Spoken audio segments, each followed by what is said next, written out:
Hello दोस्तों। आज voice का हम लोग पार्ट 6 पढ़ने जा रहे हैं। आज वॉइस ऑफ इन्फिनिटिव पढ़ेंगे। सबसे पहले इन्फिनिटिव किसे कहते हैं? 2+v1 को इन्फिनिटिव कहा जाता है। ठीक है, आप देखो पहले पहले सब्जेक्ट प्लस वर्ब और 2+v इसी को इन्फिनिटिव कहा जाता है। ठीक है, तो जब ये एक्टिव वॉइस में रहेगा तो हम क्या बोले 2+v1 को 2b+v3 बदल लेंगे। देखो 2b+v3 आ गया कि नहीं आ गया? बस इसमें क्या करना है, सब्जेक्ट की जगह पे सब्जेक्ट लिखना है, वर्ब की जगह पे वर्ब लिखना है। यही ऑब्जेक्ट अब यहाँ पे आ जाएगा, यहाँ पे आ जाएगा। अब उसके बाद 2 को 2b बदल दीजिए, v1 को v3 बदल दीजिए और उसके बाद ये कॉम्प्लीमेंट लिख दीजिए, पैसिव वॉइस बन जाएगा। ठीक है, सबसे पहले आई वांट का आई वांट, इसमें कोई चेंजिंग मत कीजिएगा। आई वांट का आई वांट लिख दीजिए, सब्जेक्ट वर्ब, इसमें कोई चेंजिंग नहीं होना चाहिए। उसके बाद ये जो ऑब्जेक्ट है यहाँ पे ला दीजिए, आई वांट द पुअर और 2+v1 को 2b+v3 बदल दीजिए, 2b प्लस v3। हेल्प का v3 क्या होता है? हेल्प्ड होता है। बस हो गया, I want the poor to be helped. Okay, उसके बाद Rohit like to play cricket. तो अब देखो रोहित का रोहित लिखना है, इसमें कोई चेंजिंग नहीं क्योंकि 2+v1 वाला आया है, इन्फिनिटिव वाला है, इसमें सब्जेक्ट की जगह सब्जेक्ट लिखेंगे। तो रोहित लाइक का लाइक लिखिएगा। अच्छा, उसका ऑब्जेक्ट क्या है? एक क्रिकेट है, तो यहाँ पे लिख दिए क्रिकेट। और 2 को 2b+v3, तो 2b और v3 पे लेकर v3 क्या होता है? प्लेड होता है। ठीक है, उसके बाद देखिए did Sita not want to do it.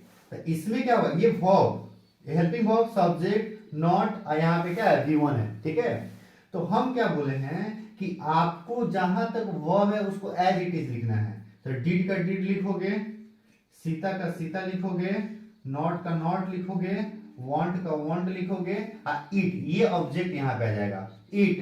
अब 2+v1 को 2b+v3, 2b अब डू का v3 क्या होता है? डन होता है। ठीक है, उसके बाद देखो यहाँ पर डज है, यानी helping verb, subject, main verb. यहाँ 2+v1 है कि नहीं? तो आपको ये मेन वर्ब तक यहाँ तक लिखना है। ठीक है, तो डज का डज लिखोगे आप, does she want, does she want हो गया। अब ये ऑब्जेक्ट यहाँ पे आ जाएगा, डज सी वांट यू और 2+v1 को 2b+v3, 2b+v3, सपोर्ट का v3 क्या होगा? Supported, supported. ये बात समझ में आ गई आप लोगों को? देखिए दोस्तों, अब सेकेंड नंबर में क्या करता है, सब्जेक्ट के बाद वर्ब आएगा, इसमें दो ऑब्जेक्ट आएगा। ठीक है, दो ऑब्जेक्ट आएगा। इसके पहले वाला में एक ही ऑब्जेक्ट था, इसमें दो ऑब्जेक्ट आएगा। तो जो दो ऑब्जेक्ट आएगा ना, सेकंड वाले ऑब्जेक्ट को ना वर्ब के जस्ट बाद लिखेंगे। 2+v1 को तो आपको आता है चेंज करने, 2b+v3 में लिख देते हैं। ठीक है, आप कॉम्प्लीमेंट लिख करके बाई लगा के ऑब्जेक्ट वहां लिखेंगे। जैसे एग्जांपल जब हम बताएंगे तो समझ में आएगा। जैसे आई का आई लिखिएगा और वांट का वांट लिखिएगा। ठीक है, यहां तक कोई दिक्कत नहीं है। ये जो ऑब्जेक्ट है अब यहां पे ला दीजिए, आई वांट हिम। ठीक है, और 2+v1 को कैसे चेंज करते हैं? 2b+v3। तो यहाँ पे 2b+v3, हेल्प का v3 क्या होता है? हेल्प्ड होता है। ठीक है, उसके बाद बाई लगा दो और ही यू का ऑब्जेक्ट क्या होता है? यू ही होता है। बस यहाँ पर बस हो गया, पैसिव वॉइस हो गया। I want him to be helped by you. यहां आप देखो क्या लिखोगे, रोहित का रोहित लिखोगे, रोहित डजंट वांट। अब देखो क्या करोगे, सेकेंड वाले ऑब्जेक्ट को यहां पे ला दो, क्रिकेट, और 2+v1 को 2b+v3 में बदलना है। तो 2b played by me. Okay, अब देखो क्या करोगे, इसमें ही का ही, लाइक्स का लाइक्स। अब ऑब्जेक्ट 1 यहां है, ऑब्जेक्ट 2 यहां है, तो सेकेंड वाले ऑब्जेक्ट को यहां पे लाना है, यानी लकी यहां पे लाइक्स के बाद लिख देंगे लकी को। उसके बाद 2+v1 को 2b+v3, तो 2b+v3, सपोर्ट का v3 क्या होता है? सपोर्टेड। अब बाई क्या करोगे? ये वाला मी लिख दोगे, मी लिख दो। आया समझ में? चलो अब क्या करोगे, गोलू का गोलू लिखोगे, इसमें डिंट का डिंट लिखोगे, लाइक का लाइक लिखोगे। अब देखो सेकेंड वाला ऑब्जेक्ट कौन है? अंकित। तो अंकित को यहां पे अब लाओ, लाइक के बाद तो लाइक। ठीक है, और 2+ लाइक तो लिख ही दिए हैं, अंकित को यहां पे लिखना है अंकित, और 2+v1 को 2b+v3, 2b+v3, हेल्प का v3 हेल्प्ड। अब बाई लगा करके ये मी है तो यहाँ पे मी आ जाएगा। ठीक है, अब देखिए थर्ड नंबर में कहता है ना, जब इट से स्टार्ट हो, इट के बाद हेल्पिंग वर्ब हो, उसके बाद एडजेक्टिव हो, उसके बाद 2+v1, यहाँ भी 2+v1 आ गया, इन्फिनिटिव आ गया, तो 2b+v3 बदल देते हैं। देखो 2b+v3 बदले हैं तो अब इसमें भी कुछ नहीं है, आपको ईट का ईट लिखना है, हेल्पिंग वर्ब का हेल्पिंग वर्ब लिखना है बस, और फोर लगा देना है। क्या लगा देना है? फोर। ये फोर जब लगा दीजिएगा, देखिए तो यहां पे इट इज, तो कैसे चेंज करोगे? इट इज का इट इज गुड। अब यहां पे एक एडजेक्टिव छूटा है, यहां पे एडजेक्टिव लिख करके तब फोर लिखिएगा, एडजेक्टिव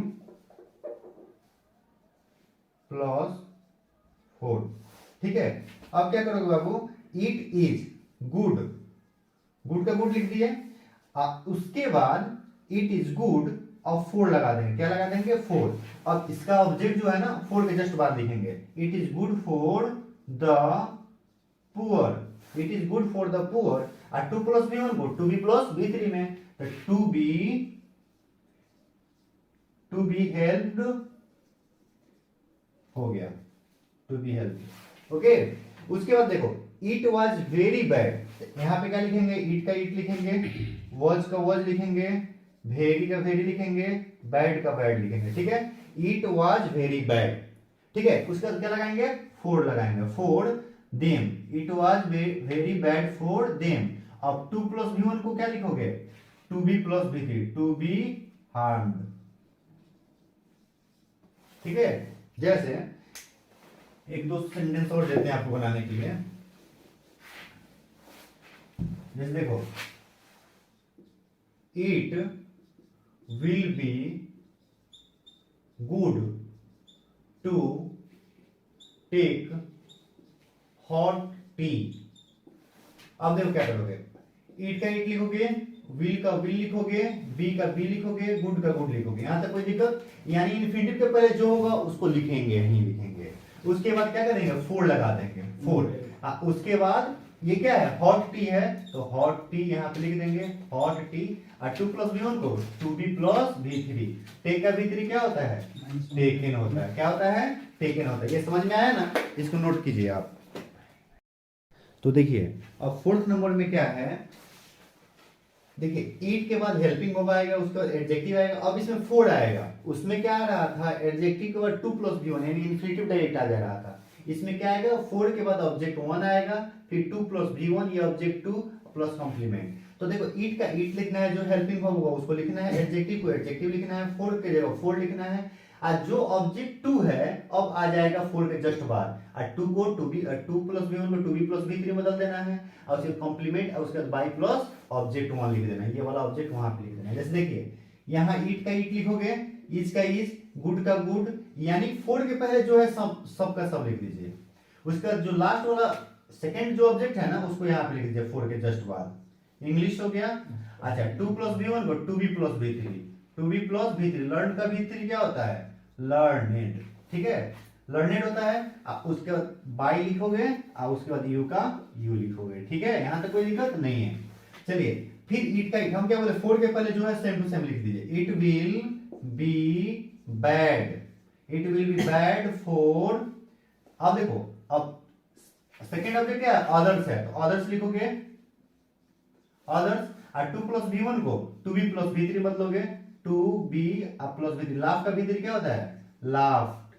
अच्छा, ये तो फ्रेजल वर्ब है, लाफ एट। ठीक है, तो एट को एट लिखो, उसके बाद बाई लगा करके ये वाला ऑब्जेक्ट यहाँ पे लिख दो, हिम का हिम।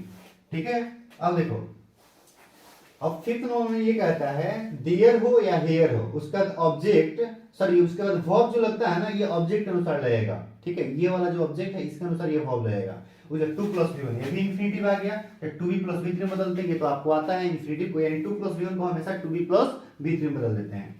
तो देखो इसके लिए क्या करना है आपको, यानी हियर और देयर जो है एज इट इज लिख देंगे, वर्ब की जगह वर्ब लिख देंगे, ऑब्जेक्ट की जगह ऑब्जेक्ट लिखेंगे। इसमें कुछ नहीं करना है, बस लास्ट वाला इन्फिनिटिव को बदल देना है, to be plus V three बदल देना है। ठीक है, to be plus V three में अब देयर का देयर लिखिए, इज की जगह इज लिखिए, नथिंग की जगह नथिंग लिखिए। बस लास्ट में क्या है? To plus V to be plus V three में, to be plus V three. वॉडी का बी थ्री क्या होता है? वॉडीड। ओके, उसके बाद हियर का हियर लिखिए, आर का आर लिखिए, सम का सम लिखिए, स्टूडेंट्स का स्टूडेंट्स लिखिए। उसके बाद to plus V one to be plus V three में, to be plus V three. Teach का बी थ्री क्या होता है? टॉट होता है। क्या होता है? टॉट होता है। ठीक है, उसके बाद there was something to it, तो यहाँ पे देयर का देयर लिखोगे, उसके बाद वॉच का वॉच लिखोगे, समथिंग का समथिंग लिखोगे। देखो 2+v1 को 2b प्लस v3 में बदलेंगे, 2b प्लस v3। ईट का v3 क्या होता है? E10 होता है।